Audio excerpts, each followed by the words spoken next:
నాకు ఫరూక్ గారు ఇందాక కూర్చున్నప్పుడు మాట్లాడుతూ ఒక మాట చెప్పారు, మీరు అక్కడి నుంచి ఇంత దూరం నుంచి మీరు ఇక్కడికి రావడం మాకు చాలా ఆనందంగా ఉందండి. అంటే నేను అన్నాను, it is my primary responsibility to come over and make the students motivated. అది ఆయన సినిమా వ్యాపారంలో ఉన్నా, రాజకీయంలో ఉన్నా, ఆయన ఇందాక మాట్లాడినటువంటి మాటల్లో బాబు మోహన్ గారు ఎప్పుడో నాతో పాటు నటించినటువంటి నా కాంటెంపరీ యాక్టర్, ఆయన ఎమ్మెల్యే అయిపోయి క్యాబినెట్ మినిస్టర్ అయినప్పుడు ఎప్పుడో ఎన్ని సంవత్సరాల క్రితం ఆయనతో పాటు కలిసి పనిచేసినటువంటి బాబు మోహన్ గారిని పదే బ్రహ్మానందమనపై బాబు మోహన్ గారు అని కూడా అన్నారు.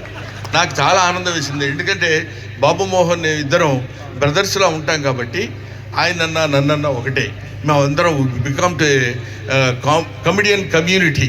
కాబట్టి ఇటువంటి వ్యక్తులు ఇలాంటి సోషల్ సర్వీస్ చేయాలనేటువంటి మినిస్టర్స్ మనకు ఉండటం కూడా మన అదృష్టం కింద భావిస్తూ